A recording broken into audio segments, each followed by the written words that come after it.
మీరెప్పుడైనా ఆలోచించారా? ఒకరి ఆలోచనలు, ఫీలింగ్స్ మరియు బిహేవియర్ వేరొకరి కంటే భిన్నంగా ఎందుకు ఉంటాయో అని. మన మైండ్ యొక్క పనితీరు, మనం ఎలా ఉంటాం, ఎలాంటి పనులు చేస్తాం అనే దానిపై ఆధారపడి ఉంటుంది. మనిషి యొక్క బిహేవియర్ మరియు బ్రెయిన్ పనితీరులపై ఇప్పటివరకు ఎన్నో అధ్యయనాలు జరిగాయి. వాటిలో చాలా విషయాలు అంతుచిక్కని ప్రశ్నలుగానే మిగిలిపోయినప్పటికీ, హ్యూమన్ బిహేవియర్ గురించి తెలుసుకోవాల్సింది ఇంకా ఎంతో ఉన్నప్పటికీ, మనిషి బిహేవియర్ మరియు మైండ్ యొక్క ప్రాథమిక అంశాలను తెలుసుకోవడం ద్వారా మన గురించి మరియు మన చుట్టూ ఉన్నవారి గురించి మనం బెటర్‌గా అర్థం చేసుకోగలుగుతాం.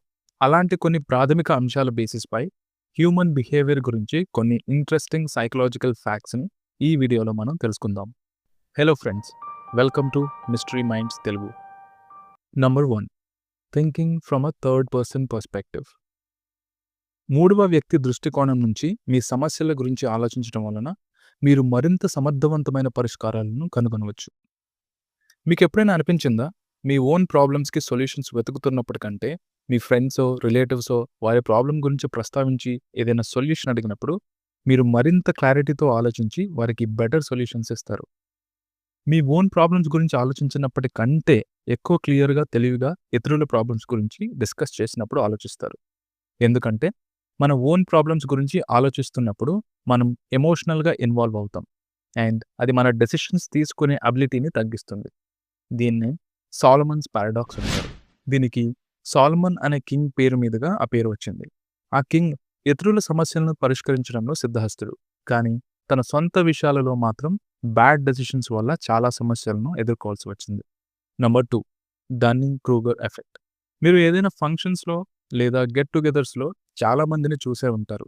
ఒక విషయంపై ఎక్కువ పరిజ్ఞానం లేకపోయినా కొంతమంది వారికి అందరికంటే ఎక్కువ తెలుసు అనే విధంగా మాట్లాడుతూ ఉంటారు మరియు ప్రవర్తిస్తూ ఉంటారు. అక్కడ ఉన్నవారికి ఈజీగా అర్థమవుతుంది ఆ వ్యక్తికి పెద్దగా అవగాహన లేదని.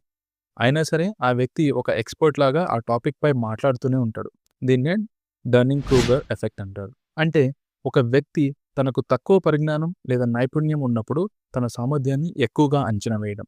ఇది ఎందుకు జరుగుతుందంటే వారికి తమ తప్పులను గుర్తించడానికి సరైన పరిజ్ఞానం లేదా నైపుణ్యం లేకపోవడం. ఫర్ ఎగ్జాంపుల్, ఒక కొత్తగా డ్రైవింగ్ నేర్చుకుంటున్న వ్యక్తి తను చాలా మంచి డ్రైవర్ అని అనుకుంటాడు. కానీ చాలా తప్పులు చేస్తూ ఉంటాడు. అతనికి తన తప్పులను గుర్తించడానికి సరైన అనుభవం లేదా పరిజ్ఞానం ఉండదు. నంబర్ 3, పగటి కలలు కనేవారు ఎక్కువ సృజనాత్మకంగా ఉంటారు. ఎందుకంటే వారి మనస్సు తరచుగా కొత్త ఆలోచనలు మరియు అవకాశాలను అన్వేషిస్తుంది. దీనికి కొన్ని కారణాలున్నాయి. పగటి కలలు మనసుకు కాస్త విరామాన్ని ఇస్తాయి. ఇది మనం తిరిగి వర్క్ స్టార్ట్ చేసినప్పుడు కొత్త ఆలోచనలు మరియు పరిష్కారాలను కనుగొనడంలో సహాయపడతాయి. డే డ్రీమింగ్ సమయంలో మనం వివిధ పరిస్థితులను మరియు ఫలితాలను ఊహిస్తాం. ఈ ఊహాత్మక ఆలోచన సృజనాత్మక పరిష్కారాలు మరియు ఆవిష్కరణలకు దారితీస్తుంది. కొన్నిసార్లు ఒక సమస్య నుండి దూరంగా ఉండి మనసును అన్వేషించనివ్వడం ద్వారా అనుకోని అవగాహనలు మరియు పరిష్కారాలు లభిస్తాయి. ఫర్ ఎగ్జాంపుల్, మీరు ఒక ప్రాజెక్ట్‌పై బిజీగా పనిచేస్తూ మధ్యలో ఒక సెలవు గురించి డే డ్రీమింగ్ చేస్తూ ఉండగా మీరు మీ వర్క్ చేయడానికి ఒక కొత్త మార్గాన్ని కనుగొనే అవకాశం ఉంది. ఎందుకంటే ఇది మీ మెదడు నిర్దిష్ట ఆలోచనల యొక్క పరిమితుల నుండి స్వేచ్ఛగా అన్వేషించడానికి అనుమతినిస్తుంది. నంబర్ 4, పరభాషలో మాట్లాడడం ద్వారా బెటర్ డెసిషన్స్ తీసుకోవచ్చు. ఏ లాంగ్వేజ్ యూజ్ చేసినా ఒకే రకమైన డెసిషన్స్ తీసుకుంటాము, లేదా వేరే లాంగ్వేజ్ యూజ్ చేస్తే ఇంకా తక్కువ క్లారిటీతో డెసిషన్స్ తీసుకుంటాము అని మీరు అనుకుంటూ ఉండవచ్చు. కానీ అది నిజం కాదు. మీ మాతృభాష కాకుండా వేరే లాంగ్వేజ్‌ని యూజ్ చేసి డెసిషన్స్ తీసుకుంటున్నప్పుడు మీరు చాలా బయాసెస్‌ని తగ్గించగలుగుతారు. తద్వారా క్లియర్‌గా ఆలోచించగలుగుతారు. ఎందుకంటే మనం పరభాష మాట్లాడుతున్నప్పుడు ఏ పార్ట్ ఆఫ్ ద బ్రెయిన్ అయితే యూజ్ చేస్తామో, లాజికల్ డెసిషన్స్ తీసుకునేటప్పుడు కూడా అదే పార్ట్ ఆఫ్ ద బ్రెయిన్‌ని యూజ్ చేస్తాము. కాబట్టి మనం పరభాషలో మాట్లాడుతున్నప్పుడు క్లియర్‌గా ఆలోచించగలిగి బెటర్ డెసిషన్స్‌ని తీసుకోగలుగుతాము. నంబర్ 5, ఎదుటివారి ప్రవర్తనను వారి వ్యక్తిత్వానికి ఆపాదించడం. మీరెప్పుడైనా బైక్ లేదా కార్‌లో వెళ్తున్నప్పుడు ఎవరైనా రాంగ్ రూట్‌లో వచ్చినా, సడెన్‌గా అడ్డంగా వచ్చినా మీకు పట్టరని కోపం వచ్చిందా? అలా జరిగిన కొంతసేపటికి మీరు ఎవరికైనా అడ్డంగా వెళ్లారా? లేదా రాంగ్ రూట్‌లో వెళ్లారా? వేరే వ్యక్తి మీకు అడ్డంగా వచ్చినప్పుడు మీకు కోపం వస్తుంది. ఆ వ్యక్తిని తిట్టుకొని ఉంటారు. వారికి ట్రాఫిక్ రూల్స్ తెలియవు అండ్ కామన్ సెన్స్ లేదు అని అనుకుంటాం. అదే మనం చేసినప్పుడు ఆ బిహేవియర్‌ని మనం జస్టిఫై చేసుకుంటాం. ఏదో తొందరలో అలా చేయాల్సి వచ్చింది అని సర్ది చెప్పుకుంటాం. విషయం ఏంటంటే వేరే వాళ్ళు ఒక చెడ్డ పని చేసినప్పుడు వారు చెడ్డవారు కాబట్టి ఆ చెడ్డ పని చేశారు అని అనుకుంటాం. అదే మనం చేస్తే సిట్యుయేషన్ వల్ల ఆ పని చేయాల్సొచ్చింది అనుకుంటాం. దీన్నే సైకాలజీలో ఫండమెంటల్ అట్రిబ్యూషన్ ఎర్రర్ అంటారు. అంటే ఒక పనిని వారి క్యారెక్టర్‌కి ఆపాదించడం. Number 6 dopamine hormone and Instagram reels. Dopamine అనేది మన బ్రెయిన్‌లో రిలీజ్ అయ్యే ఒక ఫీల్ గుడ్ హార్మోన్. ఇది మన మూడ్‌ని, బిహేవియర్‌ని మరియు మన కదలికలను కూడా ఎఫెక్ట్ చేస్తుంది. ఈ హార్మోన్ తక్కువ ఉన్నా, ఎక్కువ ఉన్నా ప్రాబ్లమే. తక్కువగా ఉంటే పార్కిన్సన్స్ అనే వ్యాధి రావడానికి అవకాశం ఉంది. ఈ వ్యాధి వచ్చిన వాళ్ళు నడవడానికి, కదలడానికి ఇబ్బంది పడతారు. సరిగ్గా నిద్రపోలేరు, శరీరంలో బలం ఉండదు, ఆలోచన శక్తి తగ్గుతుంది, తినడానికి ఇబ్బంది పడతారు మరియు ఎన్నో ఇతర సమస్యలను ఫేస్ చేస్తూ ఉంటారు.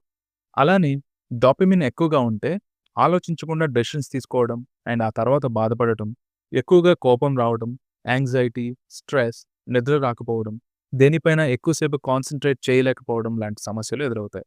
సో, డోపమైన్ తక్కువగా ఉంటే ఎంత డేంజరో, ఎక్కువగా ఉండటం వల్ల కూడా అంతే డేంజర్. సరిగ్గా కాన్సంట్రేట్ చేయలేకపోవటం వల్ల స్టూడెంట్స్, ఎంప్లాయీస్ కెరియర్ డ్యామేజ్ అయ్యే అవకాశం ఉంది. యాంగ్జైటీ అండ్ యాంగర్ ఇష్యూస్ వల్ల రిలేషన్‌షిప్స్ దెబ్బతినే అవకాశం ఉంది. Low levels of dopamine age వల్ల, ఇంజ్యూరీ వల్ల, మెడికేషన్స్ వల్ల వస్తే, high levels of dopamine junk food వల్ల, ఆల్కహాల్ వల్ల, మెయిన్‌గా ఇన్‌స్టాగ్రామ్ రీల్స్ లేదా యూట్యూబ్ షార్ట్స్ వల్ల వస్తుంది. అన్నిట్లోకి మెయిన్ కల్ప్రిట్ ఈ Instagram reels and YouTube shorts. అవి ఒకసారి స్టార్ట్ చేస్తే చూడడం ఆపలేం. కంటిన్యూయస్‌గా గంటల తరబడి చూస్తూనే ఉంటాం. అవి మనుషులు అలా అడిక్ట్ అవ్వడానికే అలా డిజైన్ చేస్తారు. ఒక రీల్ లేదా షార్ట్ చూడగానే మన బ్రెయిన్‌లో డోపమైన్ హార్మోన్ రిలీజ్ అవుతుంది. అండ్ అలా రిలీజ్ అయినప్పుడు మనకు తెలియకుండానే మనకు హ్యాపీగా అనిపిస్తుంది. అది ఇంకా ఇంకా కావాలనిపిస్తుంది. సో, ఇంకొక రీల్ చూస్తాం, ఇంకొక రీల్ చూస్తాం. అలా ఒక లూప్‌లో స్టక్ అయిపోయి చూస్తూనే ఉంటాం. సో, వీలైనంత వరకు వీటికి దూరంగా ఉండండి. ఒకవేళ చూసినా ఒక స్పెసిఫిక్ టైం పెట్టుకొని, ఆ టైం తర్వాత ఫోన్ పక్కన పెట్టేయండి. చిన్నపిల్లలకైతే అస్సలు ఇవి ఇవ్వనే ఇవ్వద్దు. అలా వారిని చూడనిస్తే వారి ఫ్యూచర్‌ని మీరే నాశనం చేసిన వారవుతారు. ఒక్కసారి వారి అటెన్షన్ స్పాన్ తగ్గితే దాన్ని మళ్ళీ దారిలో పెట్టడం చాలా కష్టం. ఈ వీడియోకి ఇంతే ఫ్రెండ్స్. ఈ వీడియో కనుక మీకు నచ్చినట్లయితే లైక్ చేయండి. మీ ఫ్రెండ్స్ అండ్ ఫ్యామిలీతో షేర్ చేయండి. మిస్టరీ మైండ్స్ తెలుగు యూట్యూబ్ ఛానల్‌ని సబ్స్క్రైబ్ చేయండి. Thank you for watching.